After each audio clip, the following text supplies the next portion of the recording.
light on a slave farm as I missed the day. Slip the night from a shade, make the marked card play. We call twilight hours down from a heaven home, high above the highest bid, for the good Lord's throne. In the wee hours I'll meet you, down by the ring, on we'll watch the old folks play. By the ring, by the ring, we'll wait in stone circles until the force comes through. The lights join and fade discords, and the storm watch loose. A concert of kings as the white sea snaps at the heels of a sovereign whisper.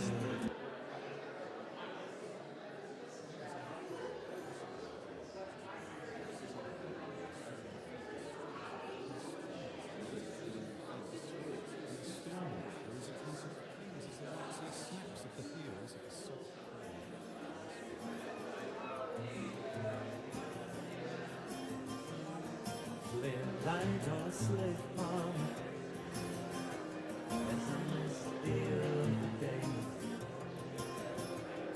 Slip the night from a shade, make the marked card play. Call twilight hours down from a heaven home, high above the highest bid, for the good Lord's throne. In the wee hours I'll meet you, and down by the ring, on we'll watch the old folks play. By the ring, by the ring, we'll wait in stone circles until the force comes through.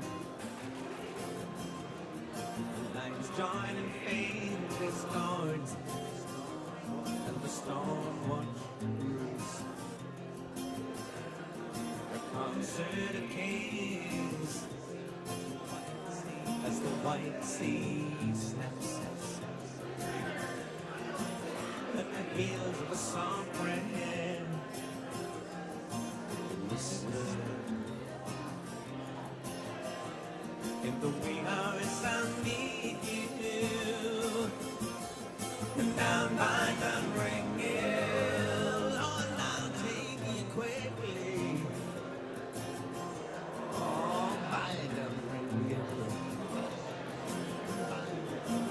by the ring, oh, by the ring.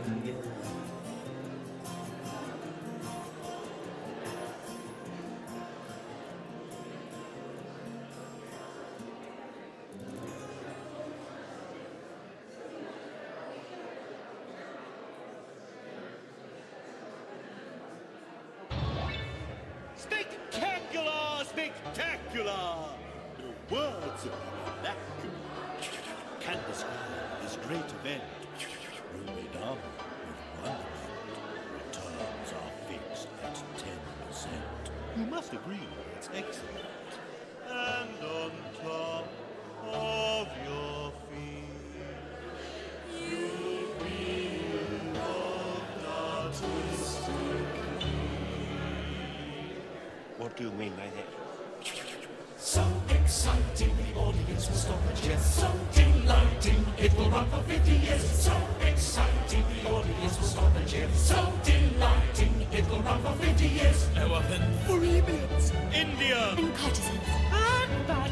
whistling bears, Fire eaters, muscle men, contortionists, intrigue, danger, and romance. electric lights, machinery. All that electricity! Exciting, the audience was bumping you. So delighting, it will go for 50 years. So exciting, the audience was bumping you. So delighting, it will go for 50 years. Spectacular, spectacular, no words of the vernacular can describe this great event. You'll be done with wonderment. The hills are alive with the sound of music. So exciting, the audience was bumping you. So delighting, it will run for 50 years. So exciting, the audience was bumping you. So delighting, it will run for 50 years. The courtesan and Sitaman are pulled apart by an evil plan. But in the end, she is his son. And their love is just too strong. It's a little bit funny, this feeling inside. So exciting, the audience was bumping you. So delighting, it will run for 50 years. The sitar play a secret song, helps them flee the evil one. Though the tyrant rent and rails, it is all to no avail. You will not escape! Harold, no one could play him like you could. I was going to. So exciting, we'll make them laugh, we'll make them cry. So delighting, And in the end, should someone die? so exciting, the audience was bumping you. So delighting, it will run for 50 years.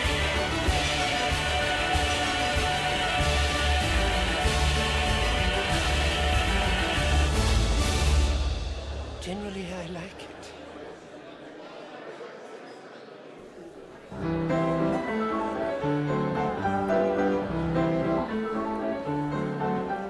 Spring is here, a spring is here. Life is Skittles and life is beer. I think the loveliest time of the year is the spring. I do, don't you? Of course you do. But there's one thing that makes spring complete for me, and makes every Sunday a treat for me. All the world seems in tune on a spring afternoon when we're poisoning pigeons in the park. Every Sunday you'll see my sweetheart and me as we poison the pigeons in the park.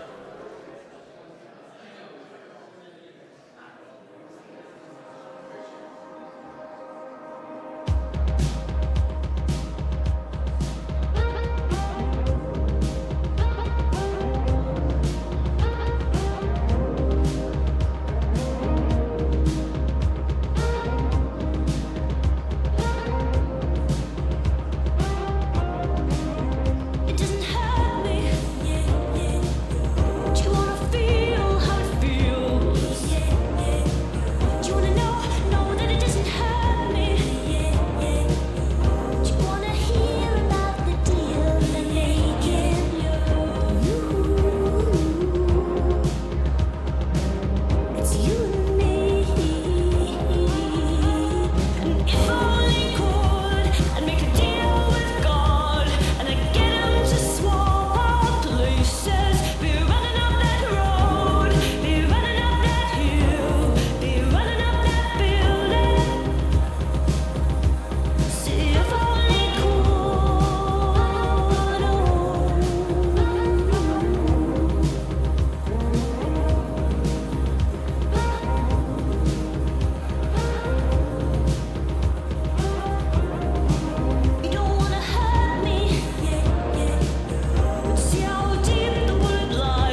Good afternoon, everyone.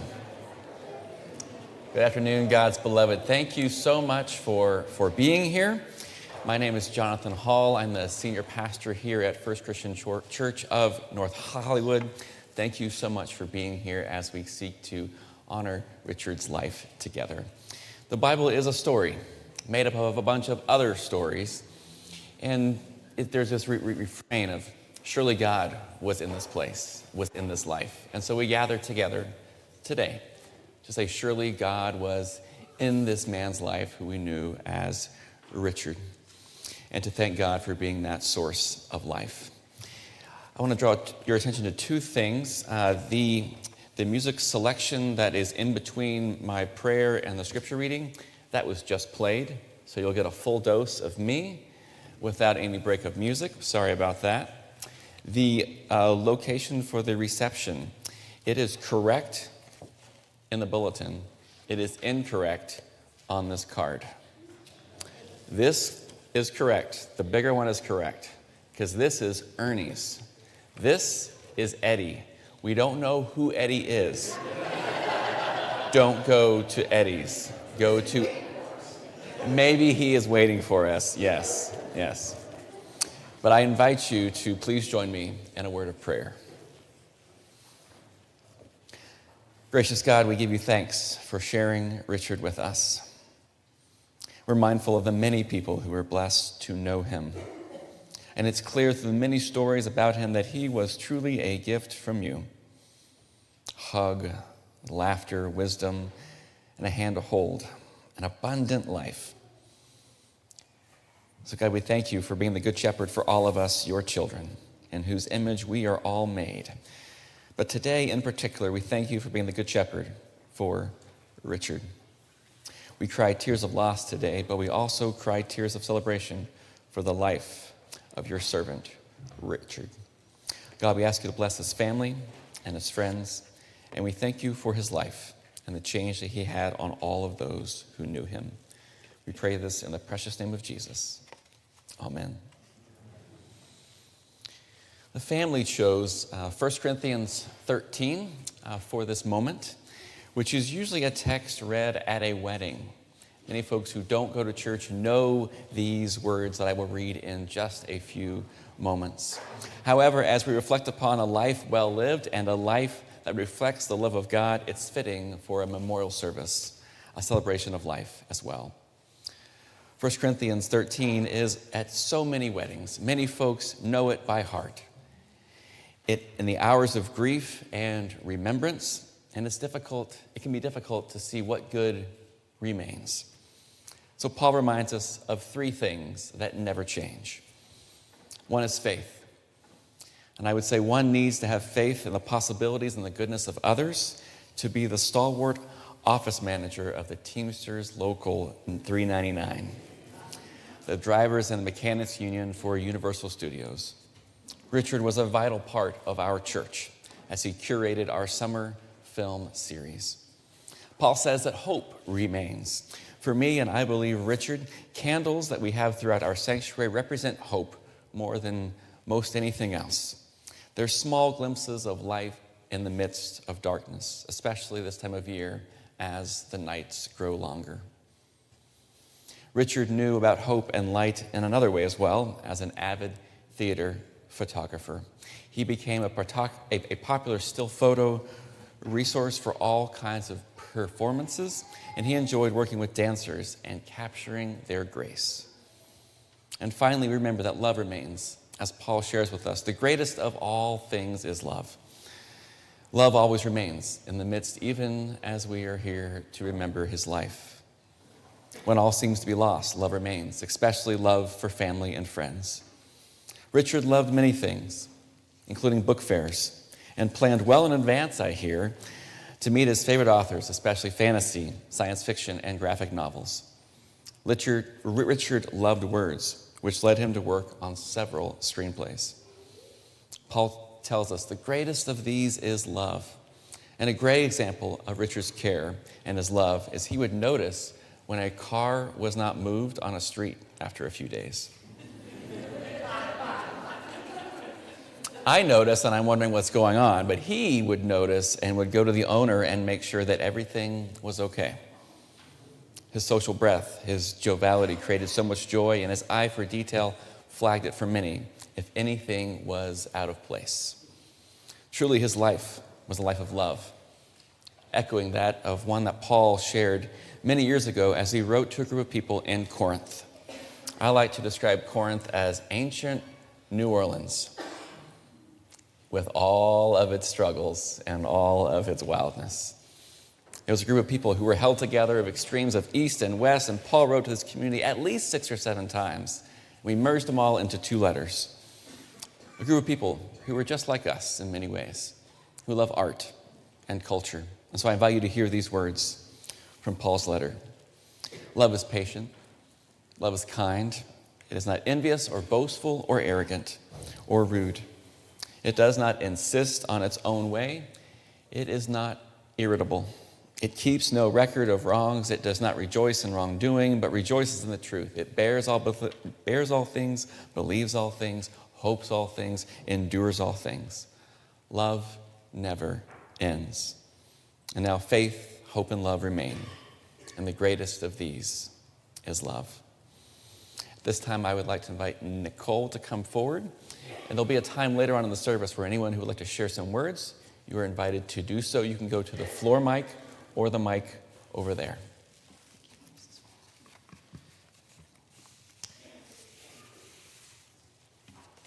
It feels like he's here.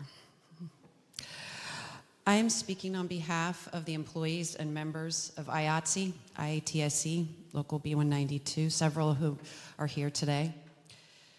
We were Richard's employer for the last couple of decades. Richard worked many years as our local union's full-time office manager. But that's an oversimplified description of Richard's contributions to his job, as Richard was undoubtedly weaved into the fabric of our union.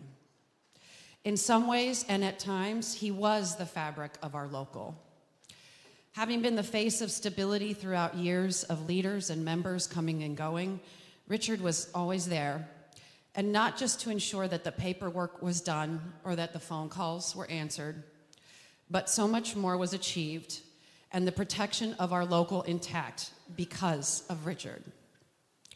Even beyond that, Richard had a way of humanizing our interactions in the office environment by bringing humor and music and art into our world. Richard's humanity also went beyond his jokes and creativity as he showed sincere care about us, our local, and our well-being, often asking how we were doing and remembering details about our lives and our individual interests. A few days ago, I thought about what Richard's retirement party would have been like if we'd have been able to give him one. No doubt we would have shared and enjoyed lots of food, music, photos, well wishes, some of Richard's jokes, some off color, and regaling in nostalgic storytelling, for sure. Amidst the celebration, though, there'd be gratitude. We would have expressed appreciation not just for the daily tasks we thank Richard for doing while he was with us, but for a long and devoted tenure of genuine caring and giving time and talent to so many of us. And so here today, we thank you, I thank you, Richard, for everything. We will miss you very much.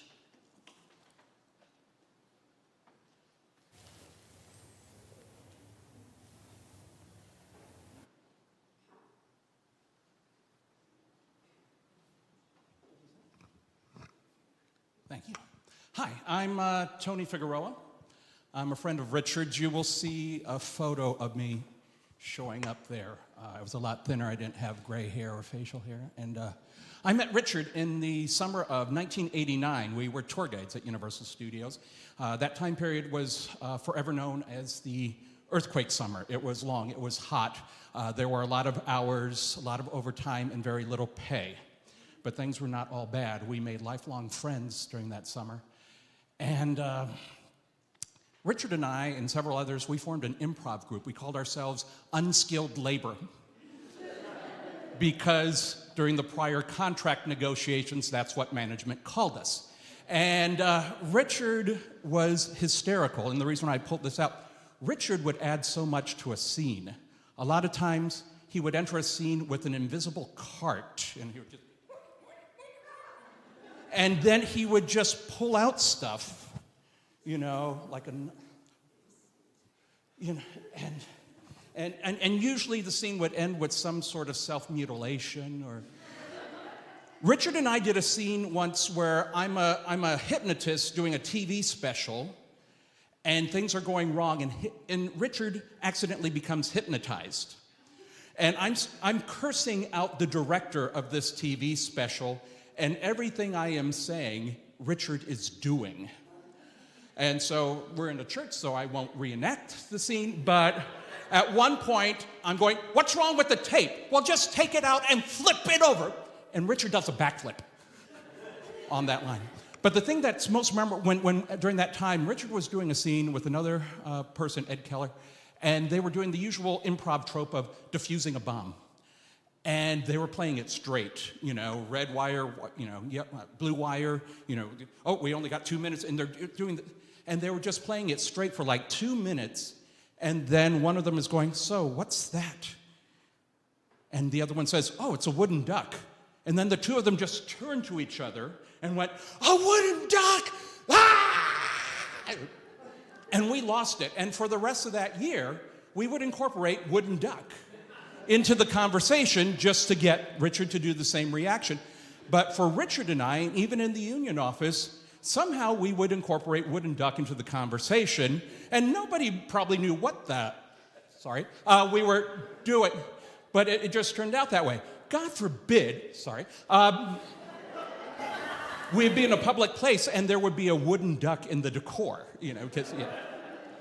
So, two things I want to remind everybody about Richard and the things that I think are the important life lessons, and I'll be real quick, I promise. One, Richard could be Richard. You know what I'm talking about, okay. Yeah, Richard. And sometimes he might say something and it's the wrong thing. He was always aware of it and felt really bad when that would happen. And he did a lot of research to improve himself. He would look up articles and different studies and all that to see, you know, how can I be a better person and not keep doing this? And, you know, then once in a while somebody would come up to me and said, so you've known Richard the longest. Has he always been... And my response would be, well, he's a lot better now. But the thing, Richard took me to a toy store called Wound and Wound on Melrose Avenue. They specialized in wind-up toys. You wind up something, it dances, jumps, whatever. When you enter the door, there's a sign. It's a quote from George Bernard Shaw. It says, we don't stop playing because we grow old. We grow old because we stop playing. And I think that's the best way to summarize Richard. I'm going to ask one favor of everyone. When you're out in the world, if you happen to come upon a wooden duck, do it for Richard.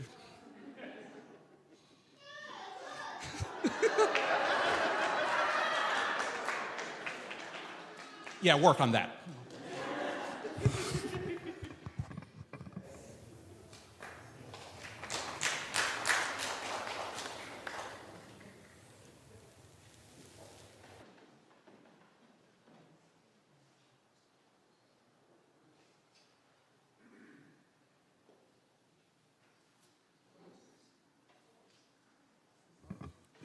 I can't resist an open mic, and since Richard and I are so similar, I get to talk about me. We're pretty much the same. I mean, besides our body orientation right now and love of Shakespeare, we're pretty much the same. One thing, I'm nervous talking to you, because I'm pretty irreverent, and I want to be reverent in all that's necessary for giving gravity to whatever his name is. He's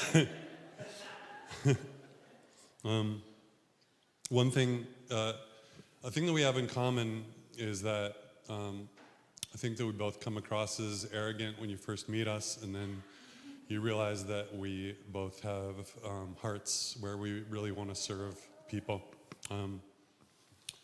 He and I would work on all kinds of stuff together, and he was, and we would annoy people and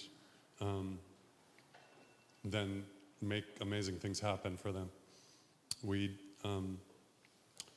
The main show that I did, which became the #1 show on TripAdvisor, was weekly, and he stuck with it for a long time, even though it had my name on it. And our #1 customer, favorite customer, came back and just bought so many tickets for his friends and everything. And he told me, Richard is really annoying me. Richard keeps bumping into my friends. He's taking photos during the show, so he keeps bumping into people. He threw a chair out of the way so he could take a better photo. Like he was taking pictures of clowns. It didn't matter really what angle he got. And, but he cared about it so much, and he was doing all this stuff. And my favorite customer came up to me and said, "This guy is annoying." And I said, "That's part of it." Because that was part of it. That was part of who Richard was. And that was the thing that inspires me, and that's the reverberation that's going to live on through me and through my son and through the people that I try to interact with. I don't have this many friends. He was his whole self, and that inspires me, that he exposed all the sides of himself. He put his passion into things, and it really motivates me to be more vulnerable and more open with people. Applaud now.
Seriously, does it surprise anybody that at one point Richard was a mime?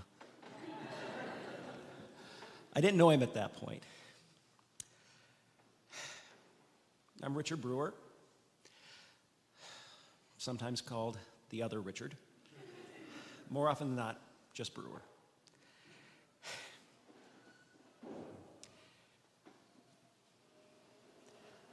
Richard was usually Johnson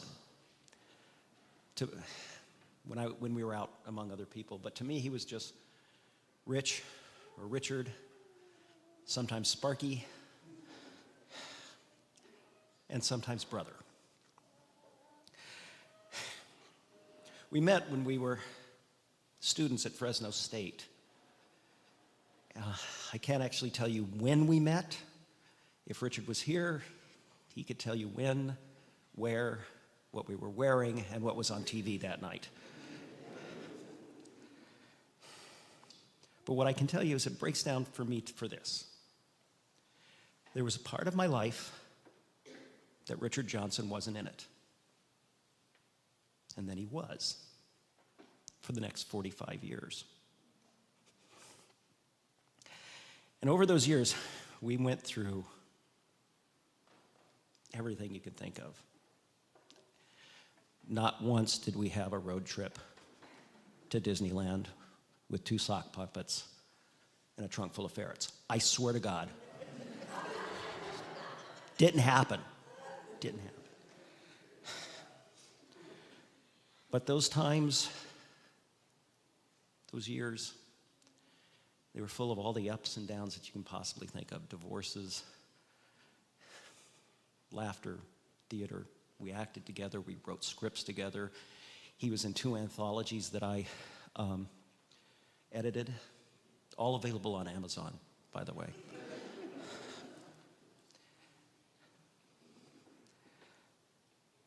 I always thought, and we joked, we said that we were going to end up being 2 old people in rocking chairs at a nursing home, like those 2 old Muppets, Stanley and Walter, harassing the staff.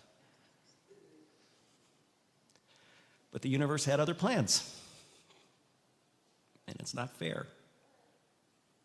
But I hear Richard every day going, "Oh, Brewer, it is what it is." And that's the truth of it. So I thought about what to say about all this. Do I tell stories? What do I say? This is what I came up with. First and foremost, Richard was a friend. You could not have had a better friend. He had his moments and his quirks. He was a mime, for God's sakes. And I think we can all agree that that's it. But if you were his friend, you were his friend. There was nothing he wouldn't do for you. There was nothing. All right, Wednesday nights when he was shooting Neary's thing, don't ask him to do anything, because that's what he was doing. He was doing the photograph thing. But any other time, he had your back.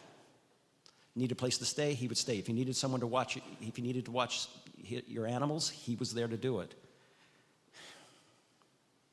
His word was his bond, and he said what he meant, and he meant what he said, and you don't do better than that for a person to be with you.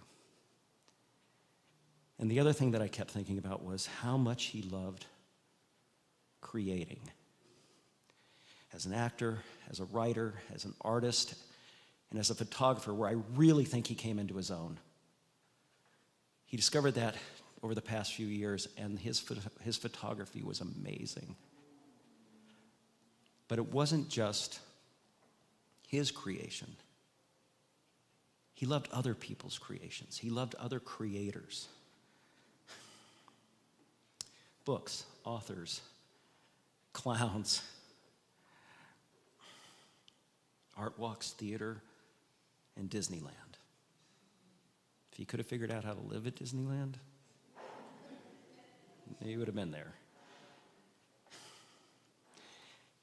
And he was constantly busy. He was constantly in movement to support his friends in the arts, to support the artists and their creations, and made friends. And the being a part of those communities, and I never realized until I saw the tributes coming up on Facebook how many people and places and things he had his hand in, how many friends he made. It was just amazing. But this past year, there was a change. If you look at the pictures from this last year, there's a spark in his eyes that I don't think I'd ever seen. And that was Persephone. He found somebody, and it changed him. He was calmer. He was more together. He was more open. He was happier. And I am so glad that he found you.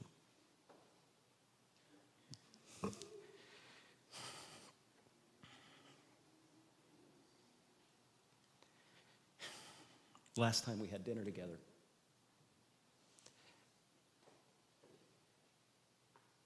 he was very serious, which is not Richard. And he looked at me and he said, "I'm in love."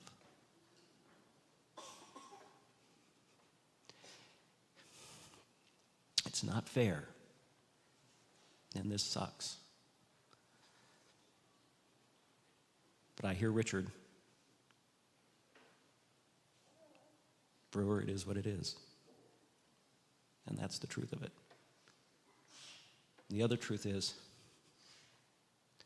he was my friend for 45 years, and I loved him very much. And I wish I could have told him that more often, and I wish that I had hugged him tighter the last time I saw him.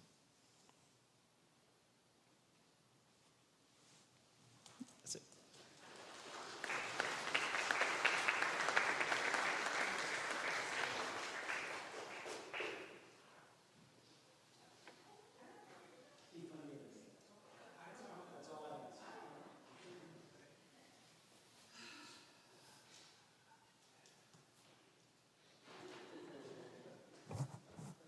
You did this to us. All right. As somebody in my life keeps pointing out, he would love that you're upset. Hi, I am Britta. I've had a lot of insomnia lately. Some of that is major surgery, and some of it is losing one of the best friends I've ever had. And for some reason, trying to figure out what the hell to say, and I always have notes. There are no notes. Not enough notes in the world to talk about Richard anyway. There's a song that kept going through my head, and it was not Kate Bush, strangely. I can't stand Kate Bush, but we love you, Richard, so we sat, we're with you. It's a famous U2 song, but it's an obscure part of the song. There is a silence that comes to a house where no one can sleep. I guess it's the price of love. I know it's not cheap. Baby, baby, baby, light my way. Do you know it? Baby, baby, baby, light my way. The price of love is never cheap. And that's what we're feeling. We're feeling it in a lot of different ways. From his beautiful, beautiful partner to his best friend of forever, except for the mime years, very smart. Right?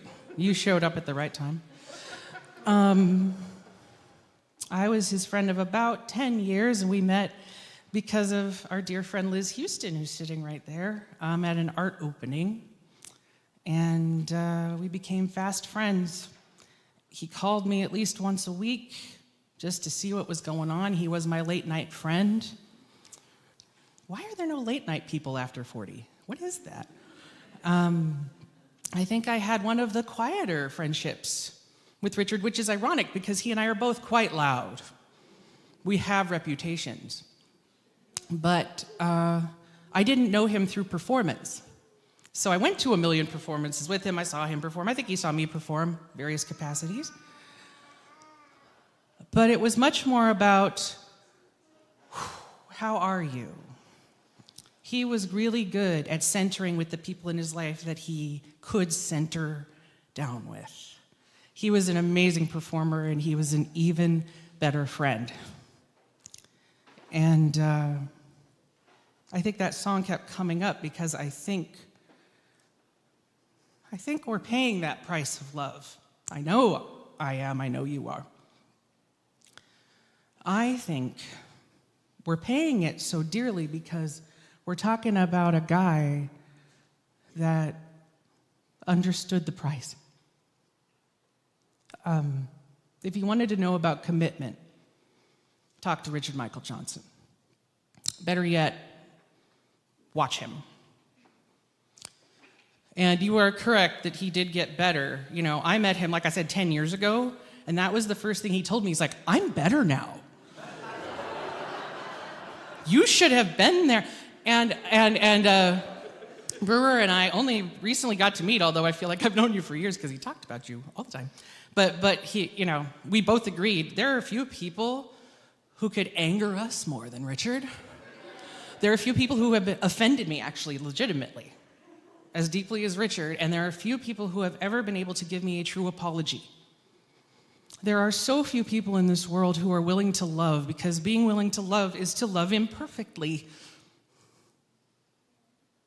To love is not a perfectionistic task. To love is to show up. And sometimes when you show up, you screw it up.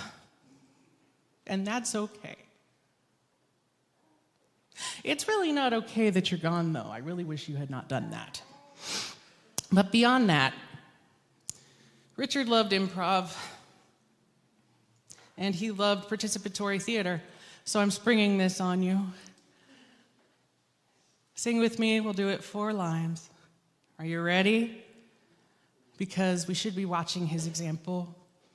If there's anybody to light our way, it might be that guy, that imperfect, obnoxious, generous, all-heart man that I will never, ever replace. Baby, baby, baby, light my way. Oh, come on, baby, baby, baby, light my way. Richard, baby, baby, baby, light my way. Oh, come on, baby, baby, baby, light my way.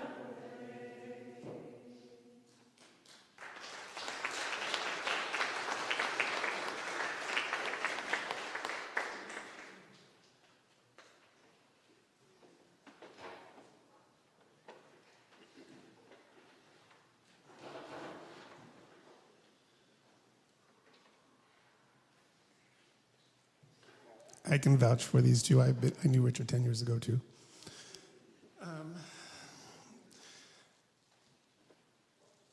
gotta wear my glasses, hold on.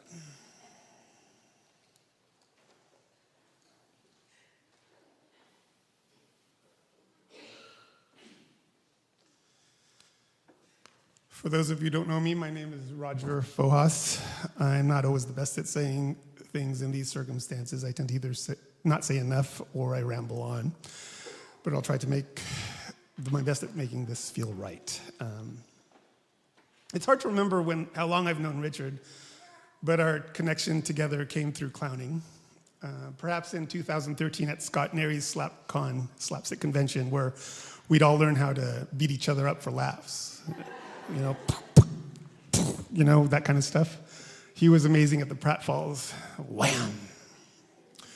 Or maybe it was through clown classes with Stephen Hayes, who would give us occupation assignments to create clown characters. You're a serial killer. You're the letter Earl. You are a carousel. These were actual clown assignments, and Richard and all the clowns would just love it. During a gender swap assignment, Richard wore these tennis balls in a nurse's medical outfit to represent the perkiest breasts. It was here that we found our special wacky place to belong. You know, it's hard to explain the incredible impact that genuine clowning has until it is experienced personally. There's so much to feel through the heart of a clown. And I'm so very glad to have these moments with Richard. That's how we started our friendship. As fellow clowns witnessing each other's craft. Richard did this vaudeville-style lip sync in a top hat, lip syncing a dapper little song while kicking defenseless pigeons off the stage. They weren't real, mind you, but he loved numbers with a slightly twisted sense of humor. And that same year, which was 2015, the Labyrinth Masquerade Ball's creator, Sean Strider, offered a chance for me to develop something in one of the additional rooms. And I came up with the idea of a goblin cabaret because the work that the goblins at the Labyrinth did reminded me of the clown work. So why not cast clowns as goblins? So I asked the clowns from the class to become cabaret goblins with me, and Richard was along with them. And this was the actual start of my deeper friendship with Richard. From this point, we started to create the beginnings of a solid goblin cabaret troupe of a family. And 9 years later, Goblin Cabaret still is very popular and going strong at Labyrinth. The goblins at Cabaret tend to be very quirky and silly and fun characters, but Richard, he chose his goblin to specifically be a grumpy goblin named Gristle. Now, if you don't know what the word gristle, it's a noun referencing a tough, chewy part of meat. And it turns out he's always been a crowd favorite for the goblins. We're all of a sudden funny and silly and happy, and there's this grumpy goblin that, you know, is heckling you and all that kind of stuff, and he's the favorite. I think he added a counterbalance to that audience that could relate to as part of, you know, the human experience. And we need to see a bit of the darker expression on occasion to understand the joys and the light. Maybe this was the message he wanted to say. Though his grumpy goblin was always grumpy, he was never mean-spirited. He never did anything of malice. In fact, he was such a welcome part of our special family, and we really loved him. When I heard about Richard's passing, I couldn't stop flashbacking all the acts we created together at the cabaret, and for some reason, I locked in on a goblin karaoke song that he sang during the pandemic year, where only goblins could be on stage because of social distancing. It was a song from the Monty Python movie, Life of Brian. And when I watched it on YouTube and the lyrics kicked in, the emotions came flooding in straight through me, and I cried like a friggin' baby because all I could feel was Richard. His spirit, his clown, his twisted sense of humor, the way he would check in with me and make sure that I'm doing okay, the kind of goblin that he was. I believe this song is why he chose his goblin name, as the start of the song goes like this. When you're chewing on life's gristle, don't grumble, give a whistle. And this will help things turn out for the best. And always look on the bright side of life. Always look on the light side of life. If life seems jolly rotten, there's something you've forgotten, and that's to laugh and smile and dance and sing. When you're feeling in the dumps, don't be silly chumps. Just push your lips and whistle, that's a thing. So the further along the song gets, the more twisted it is in style, and that's where the message still reigns, and that's very, very Richard.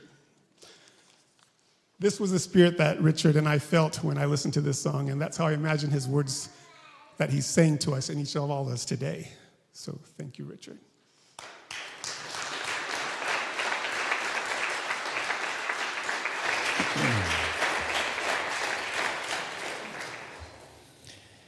At this time, if you would like to share some words, we invite you to come forward to the mic that is there on the floor.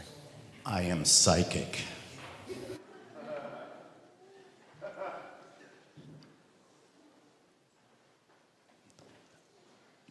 My name is Stephen Haves, and I'm sorry, I was Richard's clown teacher.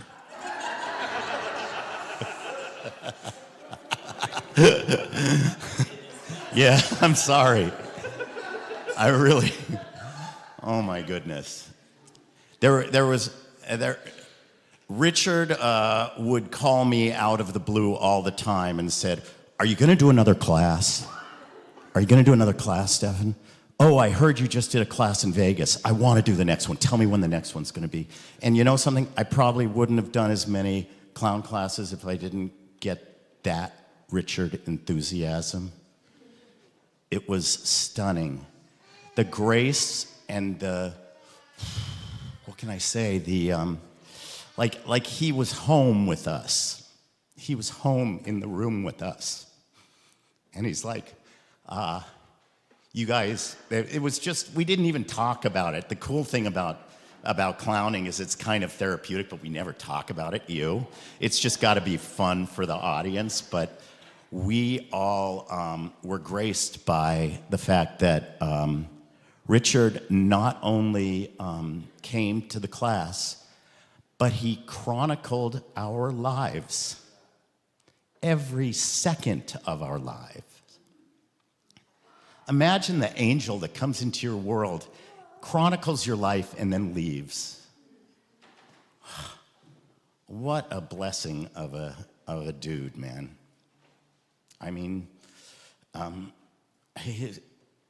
I did write something, and it was on social media, and I've got a little part of it. I don't want to read the whole thing because that would be too much for this, but I'd like to share a couple of things.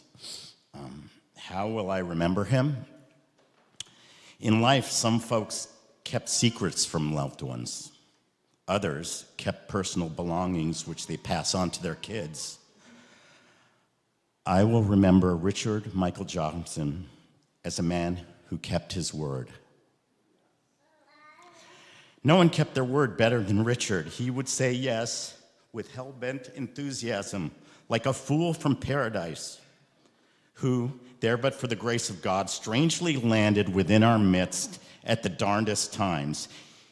He could be seen lumbering into the theater wearing damp Levi's shorts and an undersized t-shirt, displaying a clown graphic on a rainy night, and wouldn't leave until the damn job was done. If Richard could not follow through on a pledge of commitment, a call would certainly be made, and the recipient would know exactly why, in precise, at times maddening detail, why Richard Michael Johnson was, couldn't make it. He was more ethical and committed to his earnest promise to participate than all of us put together. And you know who you are. And you know it's true. Richard just trumps us all with that, man. Richard was truly a nuanced soul, a misanthropic, melancholic human, longing for a partner, a love of his life to fill that deep hole in his heart, a wish which was granted prior to his untimely death in the form of Persephone. What a blessing. Thank you. I think I took you for granted, Richard, like you were always going to be here, like you were the last one to worry about. And that's what he kind of did. He kind of said, I'm behind the camera. I'm not in front of the camera. I'm fine. If I'm sick, I'm going to manage myself. I've got this, I wish I could have loved you and life as much as you loved life and me. As you claimed undying devotional deeds towards all of us, you have the snapshots as proof of your faithfulness and terrestrial sweat equity.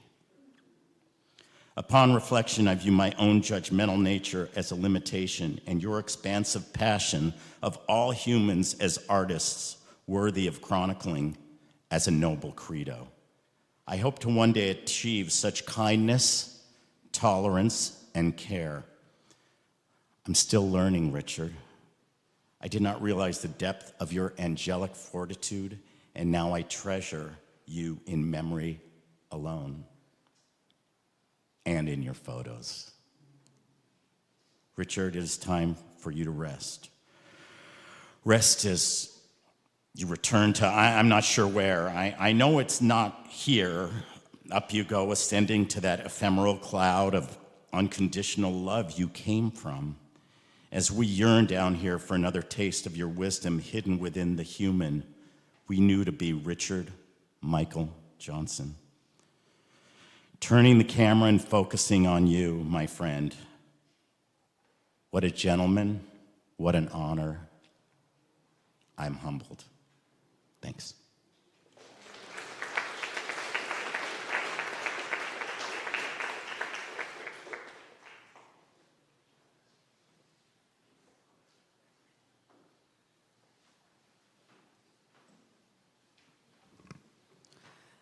I'm Rachel. I met Richard 10 years ago at SlapCon, like so many other people here. We together, the two of us had a skit, and at the time I had a bicycle accident and I busted out all my front teeth. So we had really a lot of fun pretending that he punched out my teeth at that time. So I'm a poet, and I hadn't written a poem in like 2 years. And the day after I heard about his passing, I wrote this poem, and I really feel like it's Richard's words through me, because it's not really like any other poem I've ever written. So I just wanted to share it with you, and I call it Rest in Pictures. Upon hearing the news of a friend dying in his sleep, I wonder what it's like to fall asleep at night and awaken in the afterlife. Do you open your eyes to the white lighted tunnel so bright that your eyes struggle to adjust, so you try to push the snooze button? Does your mattress become heaven as you float through the tunnel, realizing you first really need your morning coffee? Do your previously departed family and friends start introducing themselves, whisking you off in your pajamas to a party you didn't even know you were invited to? As the guest of honor, do the angels and cherubs surround you with their lutes and lyres to sing hallelujah with Leonard Cohen leading the choir? Does God come up to you to shake your hand dressed as the ringleader for the greatest show on earth, or as the clown, the jester, the joker? And the joke is on all of us mortals for thinking God is anything but exactly what we believe God to be. Do you look down on earth and watch as your mortal friends awaken to the sad news of your passing, and you just laugh because you left them thousands of pictures of their joy and laughter and success and beauty, because your camera was a mirror of them, which was mirroring how you saw each of them? And do you feel content knowing you are eternal, both in life and after, both through the pictures and the lens, through the green painted goblin skin, and through the slapstick toothless clown grins? Thank you.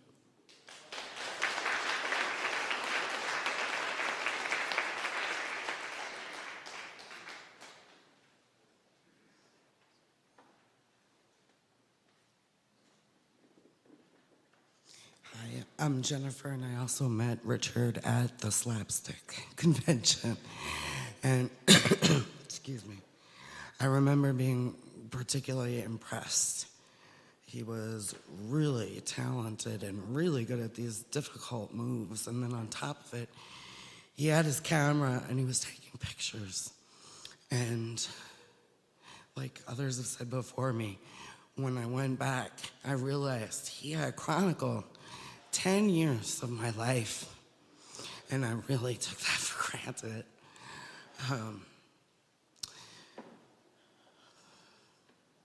The most important thing I wanted to say today is that I had asked Richard to take pictures of a solo show I did. And I've told this story to other people recently. And I said that his opinion meant more to me than some of the biggest curators in Los Angeles, because I knew he wasn't lying. you know, they were all like, was it because he has seen 10 years of your work? I was like, no, because he would have told me if he didn't like it. But he said, Jennifer, you got a solo show.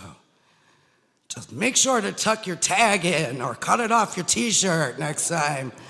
And that's how I remember him. But I just wish he knew like how much that meant to me, his opinion. And I'm not sure he knew that. So I hope he's here, like I think Nicole said. And that's it. Oh, yeah, no, one more really important thing. My favorite thing to do with Richard, every year we look forward to this, was clowning on Skid Row. That was the most beautiful memories I have of Richard, that we both had the heart, that we wanted to go in there. Every year we look forward to it. And Persephone, I don't know that we've ever met, but he was never happier than when he was talking about you.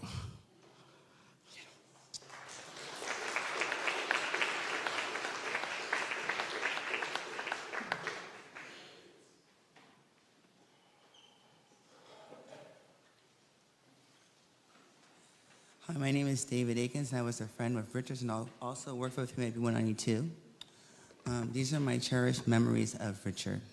I used to work with him on Riverside, and I would come in the office, and every once in a while I see new people in there working. And I said, well, who are these people? Oh, we're friends of Richard. He got them a job. And that showed me that he cared about his friends in order to get them some work. Richard was a very dedicated person, and working for a union office can be a very difficult job, so I'm very impressed with his dedication. My most cherished moment with Richard was I used to work at the Dolby Theater at the Kodak, and I walked out, and I said, Richard, what's wrong? He seemed so upset.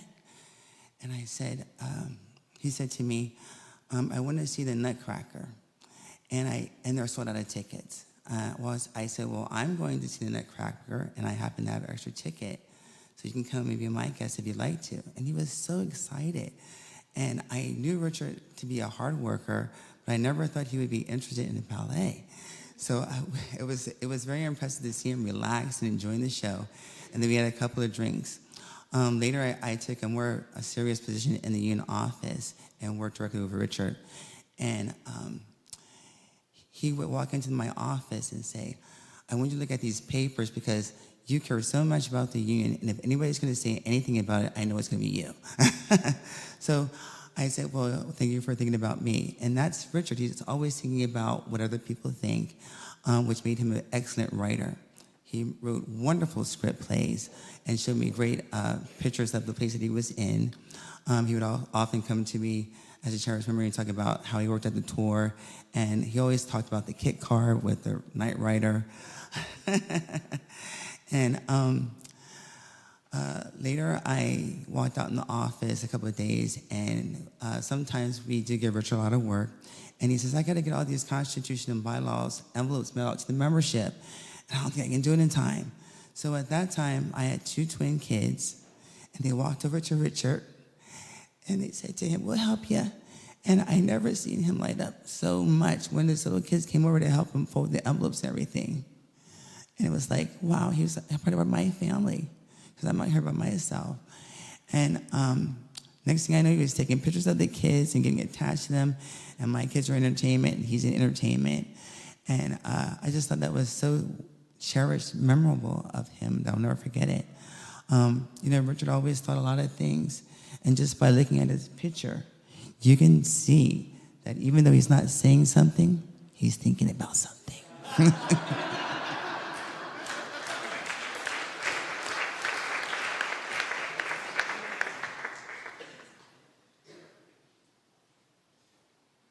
Hi, my name's Alea Aquarian. I'm a clown. And I am so grateful to Richard for introducing. So, as a goblin, we choreographed a number together, and he picked out the song Masochism Tango, which is like, that's Richard, right? We took tango lessons together, and he was just, it was an example of how he did everything. He was so dedicated to, and such a consummate professional, and such an incredibly giving, generous, kind human being, and I am so grateful to him for teaching me the kind of human being I want to be. And I'm grateful that he will always be with our clown family.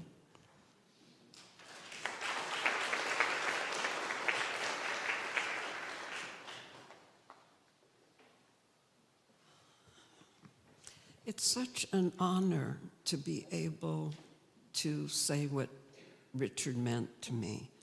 And I know many of you have had long-term relationships with him.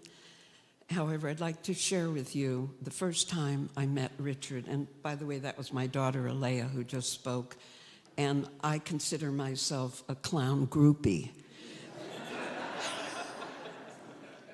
We all know about groupies, right? So I have not a lot of filters, unfortunately, for my daughter and the rest of my family. However, the first time I met Richard was at Scott Neary's Booby Trap. And after the show was over, I was just standing around waiting for everybody to schmooze and do their thing. And Richard walked up, and please forgive me because this is before he met you. Richard walked up and to two young ladies, and he looked at them, and I'm observing him because there was something so incredibly magnetic about him. And he went up to them and he said, "I'm Dick Johnson." And just nothing else, just paused, and the two women kind of looked at each other, didn't know where to go, and I went, "Yes! That's my guy." And I was in awe when I saw him perform Shakespeare. I don't know if it was at Stephen Have's class, who, by the way, I'd like to thank for letting me take his clown class, which was phenomenal and is phenomenal. And I just, when he was doing the Shakespeare, I was transported to, I don't know, like the 15th century. I was just in awe, like just staring at him. And I thought, my God, this man can channel in an energy that's just unbelievable. And I don't know your name, and I apologize for that. Would it? Persephone? I've heard that name before. How are things in the underground, by the way? I have to tell you, Persephone, I am so thankful that he got to meet you and the difference that it made. And, you know, many of us know that we leave the body and it's a transition, because there is no death, because Richard really lives in all of us, doesn't he? And just such a fun, wonderful, magical person. And, you know, when my parents passed in their early 50s, people came to me and said, "The good die young." And by the way, I'm 83.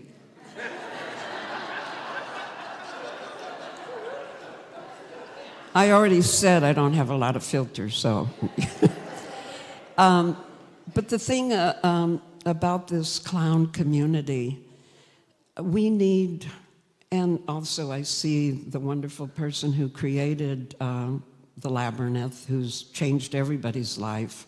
If we could just honor him for a moment, and Stefan, and all the clowns, and Scott, and, that have kept the vibration of love and joy and laughter going, because we need it more than ever. And I just want to thank everybody for being here and expressing their love. And I hope that anybody that gets the inner message that they have something they want to share, this is the time to do it, because there is an etheric world. And as we express our love for Richard, and I think a lot of the sorrow is for a man who was so dedicated and loved and loved and loved every community that he was in, every community. And many people, when they get to be my age, say that we become invisible. I was never invisible with Richard. wherever we were, he always made sure he came over and acknowledged me and just made me feel like a clown, you know? And so we're blessed to be together in this room right now. And maybe if we could just take a moment and take in a deep breath, close our eyes, and know that Richard lives in us and that he's been a part of our life. And we are so blessed to be together at this moment. And may we all transition in a way that's peaceful and joyous and brings together a community like this. God bless you all.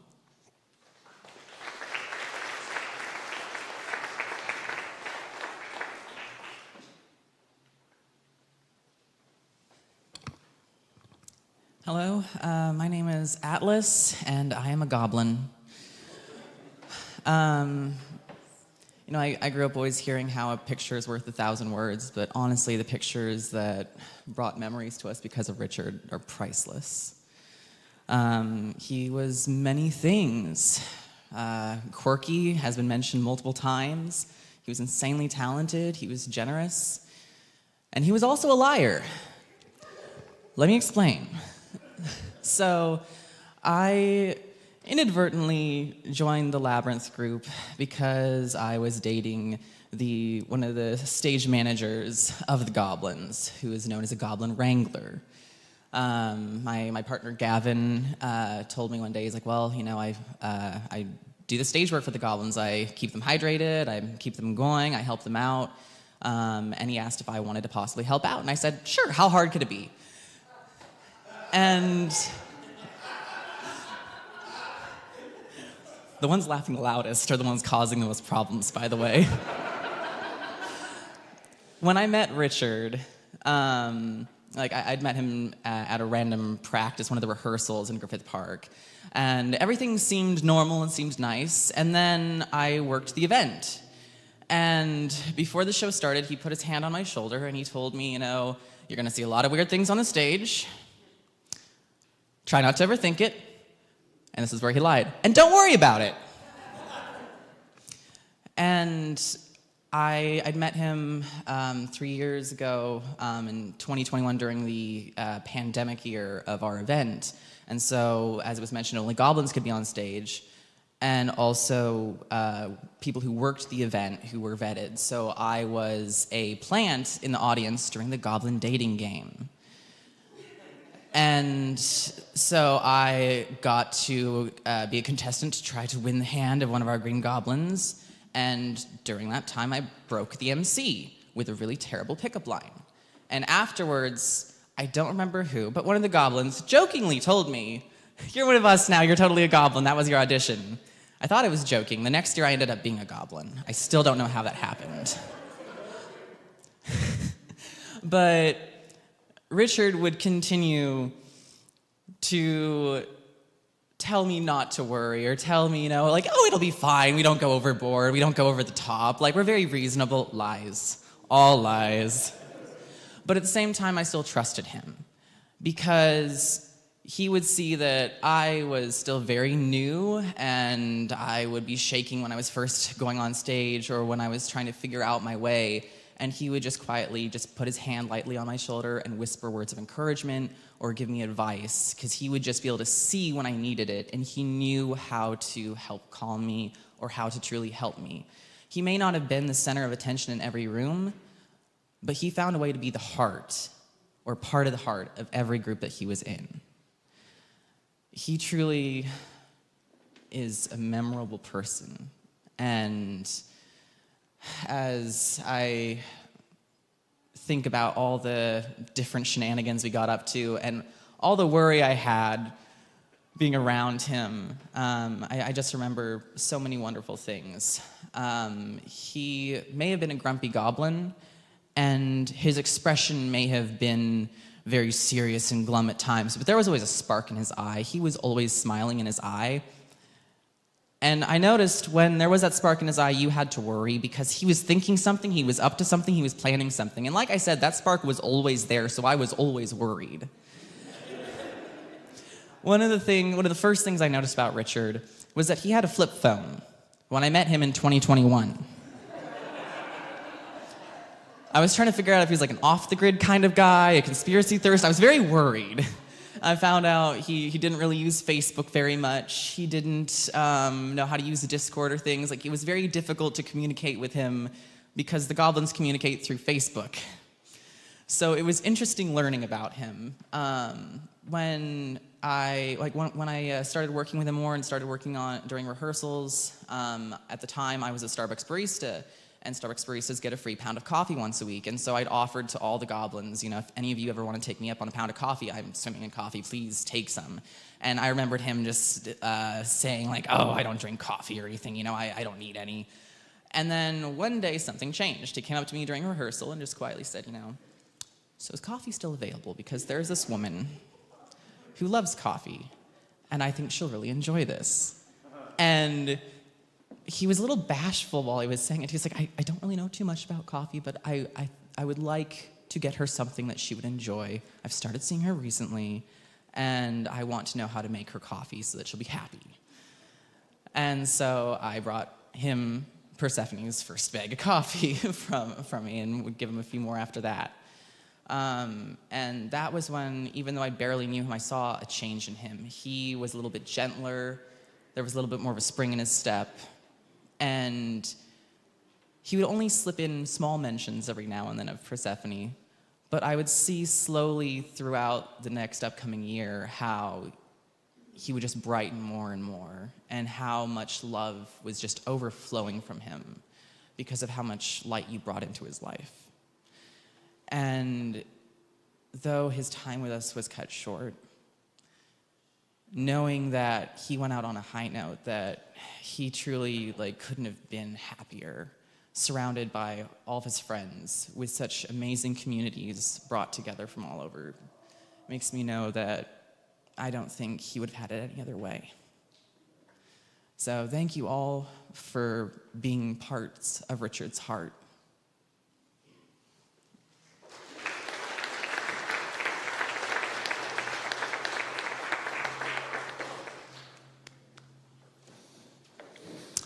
I'm Richard, and I want to share I'm Richard. There's Richard squared, or Richard.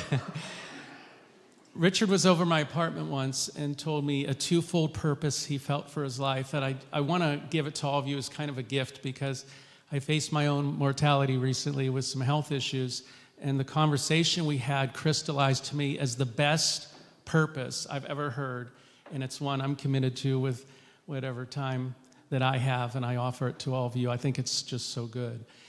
He was over my apartment, and we were having a spiritual discussion about the arts, and he told me he was a member of the church here. And I said, that's a church where they filmed that show, Seventh Heaven? He goes, yes, Colfax and Moore Park. And I said, how does faith or God relate to the arts? And we read this biblical story, I think it's in Matthew 25, called the Parable of the Talents. And our conclusion as we discussed it was, Richard said our talents are a gift, and what we do with our talents is our gift back. And you know when you hear truth that just hits you right in the heart? It was so beautiful. And so we decided, after reading the story and discussing it, that our purpose is to take our gifts and talents to make something with it, and that's success. It doesn't matter exactly how much money you may make with it or what the world says about it, but as long as you take your gifts and you make something with it. But the second part was to encourage the talents and creativity of others. And when I was facing a serious surgery recently, and thankfully had a wonderful surgeon and came through, I thought of Richard and I's discussion that whatever time I have left, I want to take whatever gifts I have and do something with them, but also encourage others. Richard, as everyone else has said, encouraged others' talents like no one I've seen. Whenever we were in plays or musical performances, oh, can I come and take pictures? And, in the arts, you always are supposed to say yes, even if you don't know how to do it. If they ask you, can you do this? Oh, yes. You might have to Google and find out what it is. So when he heard I got a part as a zombie mayor in a film, well, I said, Richard, do you know anything about zombie makeup? Or I can do zombie makeup like no one else. I'm going to come over your apartment, I'll do your zombie makeup and take some pictures to promote this, you know. I was thankful when the roles were reversed and I was able to encourage him when he got a part, because I always knew him as the guy like taking pictures of all the other actors, and he got a part in a play, I believe it was Dracula. Some of you may remember that and been there. Persephone's laughing, but there was one night, I laugh at this now, but I was not laughing that night. The stage had a very high part to it with a bunch of steps, and then the main stage was some scenes, but also some scenes were high. Well, Richard was up there high, and he was feeling his way, and oh, I was so nervous. And sure enough, fell off that high thing and on the ground. And several of us just panicked, and we're going towards the stage. And Richard cued us like, I'm okay, don't like. He was more concerned about the audience and giving them the finishing, the show must go on, right? And so I talked to him after the fall. He said, well, you know, I was a clown, and clowns do pratfalls, you know. And the end of the parable of the talents, God welcomes into heaven the person who took their talents and multiplied them and says, well done, thou good and faithful servant. Enter into the eternal joy of the Lord. So I think that's maybe what God said to Richard. But a second thing I think God may have said to Richard is from a poem about a clown that ends with the lines, and Stan Laurel wanted this read at his funeral. Dick Van Dyke read this at Stan Laurel's funeral. But the closing lines of the clown poem, it says this: when the clown gets to heaven, God looks at him and says, when you made my children smile and laugh, you made me smile and laugh too. So we love you.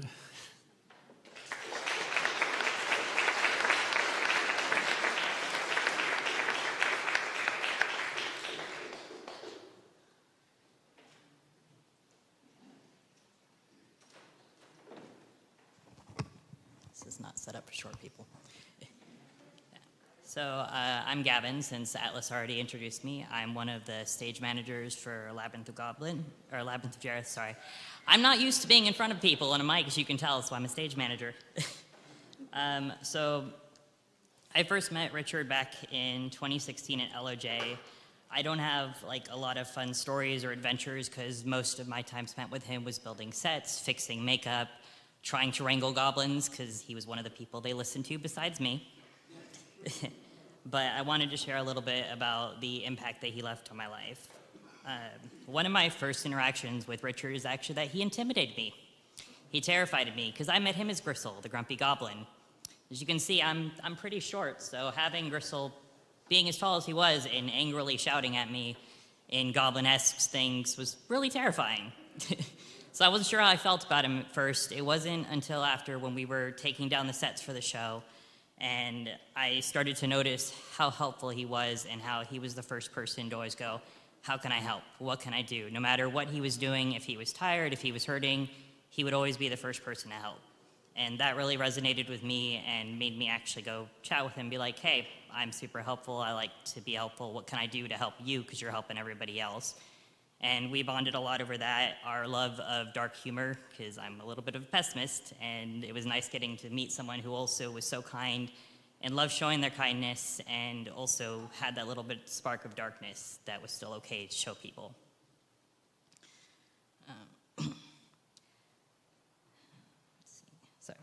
Every year, something Richard would say at the end of the show would be, this is my last year of being a goblin. I'm done. This is too much.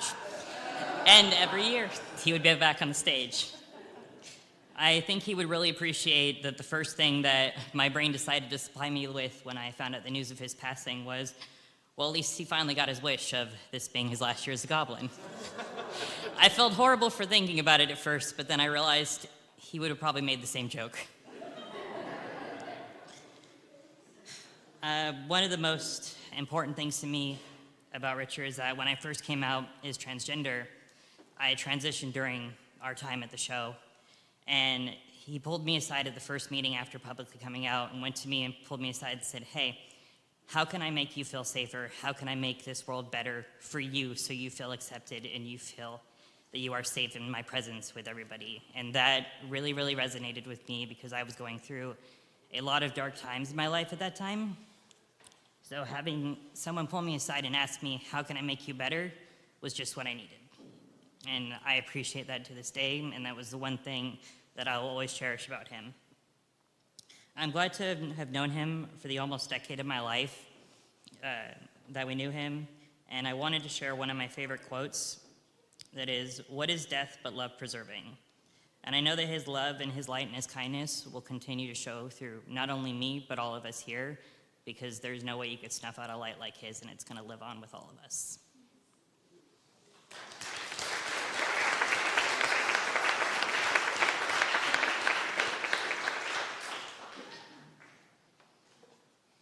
Hi, I'm Liz Houston. Britta mentioned me. I'm an artist.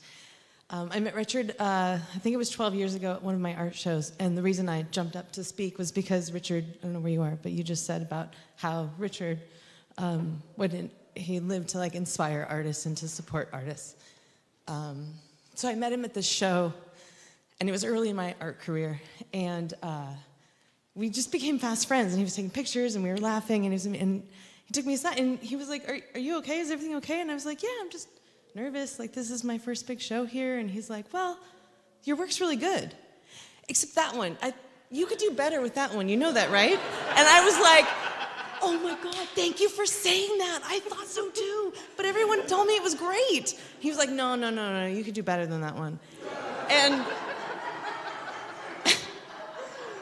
it's my favorite memory because he was just so honest and so, and he was probably, haven't run the records, but I think he was maybe one of my top 5 collectors over these 12, 13 years. He's bought so much of my art, and always number 3, right? Okay, good. I'm glad Persephone has them. I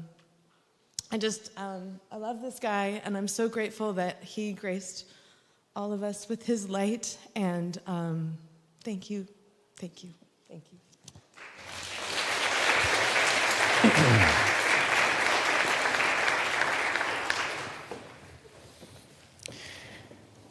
Friends, I'm going to share just a few words, and then I'll do the benediction, and we'll have a Over the Rainbow after that. And just a reminder to those who came later, we are going to Ernie's, not Eddie's. It is correct in the bulletin, but not on that small piece of paper. Instead of simply reading John 14 and Psalm 23, I just want to share a quick highlight about both of them. John 14 is one of those texts that people like to scream at people that they don't like. You know, Jesus is the way, the life, and the truth, and it's one of those texts where it's about Jesus saying, I'm going to go prepare a way and a place for you. And Jesus promising us the Holy Spirit and how we want to be known and to know. And so, as I think about Richard, and I think about a time when I was trying to not be known, I'm very good at hide and go seek. I have 2 small boys who don't realize just how good their dad is at this game. I remember playing as a child with my sister, who's older, and she cheated, like siblings do. She would count 1, 2, 3, 19, 20, ready or not, here I come. But I was hiding so well. I was in the upstairs closet underneath luggage inside of other luggage. And I was in a great spot. About a minute went by and I said, she is never going to find me. And then 5 minutes went by, and then 10 minutes went by, and I said, oh my goodness, she's never going to find me. And so I started making noise so that she would find me. So I think in so many ways, we all might hide, but we all want to be found. And so I'm thankful for the ways in which Richard found and saw and knew people, whether it was, hey, you would be a really good unskilled laborer with the improv group, right? Being able to know people Like, how can I work in a wooden duck into a conversation? Right? Did it. We're working on it. So I think we all want to be known. So I'm thankful for Richard and his ability to know us and to know other people instead of know them as caricatures like we live in so much now. And then there's Psalm 23 about God being this good shepherd for all of us. And if you've ever been to Israel, it makes Southern California look like a rainforest. It is extremely dry. So the notion of being led to green pastures, it's not like you're looking for Ireland, right? Because there aren't green pastures there. Israel gets so little rain, they get most of their moisture from the humidity, and then the eastern wind off the Mediterranean traps it in the eastern side of the hill. The little droplets form around rocks. And so a green pasture is like 3 or 4 blades of grass. That's what we're led to. And so as I think about how Richard knew Jesus and how Jesus knows him, that to me is what's really important. And the ways in which Richard knew what was really important, and that was to making a safe space for anyone, period. And so, friends, as we are mindful of how the ancient priests, when they would do the benediction, it was a time when they would say words that would hover over the people for the rest of the week. And so if there are some words that I can choose today, I hope it's these that hover over you. It's that you can make sure everyone is safe. That just as Jesus made a place for him, may you make a place for others by the way that you live your life that echoes Richard's as well. And may you always remember the faith, hope, and love of Richard. In faith, but also in each of you. Go in peace. Amen. Okay, this one's for Gabby.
Skies of blue and I see clouds of white and the brightness of day.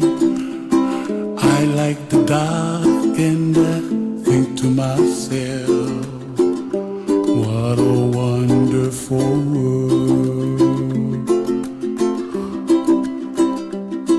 The colors of the rainbow, so pretty in the sky, are also on the faces of people passing by.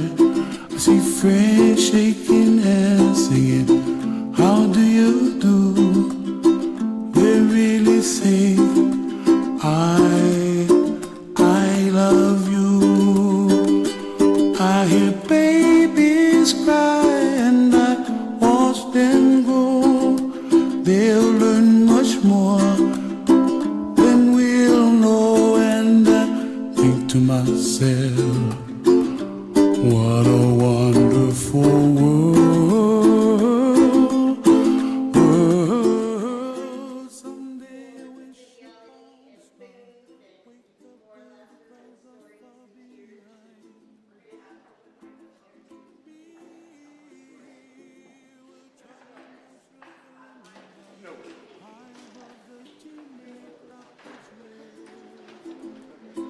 you find me, oh, somewhere over the rainbow, way up high. The dream that you built to why, oh,